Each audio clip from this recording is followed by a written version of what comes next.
अब ये खबर है कि हुक्मरान इत्तेहाद का कौमी असम्बली कबल अज़ वक्त तहलील करने पर गौर। कबल अज़ वक्त असम्बली तहलील करने से इंतखाबात के लिए 30 दिन इजाफी मिल जाएंगे। कौमी असम्बली की मुद्दत 13 अगस्त 2023 को मुकम्मल होगी। फ़हद चौधरी से मजीद जान लेते हैं। फ़हद, अब बताइएगा इस मामले के हवाले से। जी देखिए, मौजूदा हुक्मरान इत्तेहाद की हस्सुल इम्कान कोशिश ये है कि आम इंतखाबात के लिए ज़्यादा से ज़्यादा वक्त गेन किया जा सके।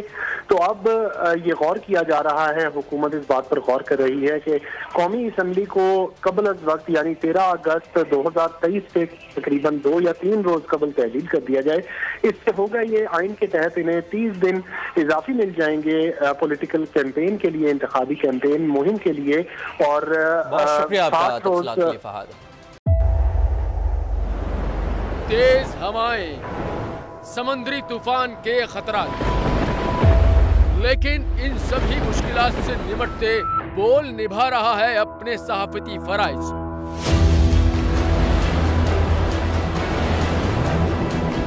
समुद्री तूफान बिपोरजॉय की ट्रांसमिशन बोल रहा है सबसे आगे। किस तरह से और कहां पे ये समुद्री तूफान पाकिस्तान के कौन से इलाकों को हिट कर सकता है, बोल रहा सबसे आगे। लम्हा बा लम्हा हर खबर से किया आवाम को आगाह। इस वक्त जो है मौजूदा सूरत हाल काफी हद तक तशवीशनाक होती जा रही है। खेती बंदर ठट्टा पे ज्यादा ये हिट करेगा तमाम। 57% आवाम ने देखा बोल की स्क्रीन पर, क्योंकि बोल है सबसे पहले सबसे आगे। सब्सक्राइब करें और बेल दबाएं ताकि कोई खबर रह न जाए।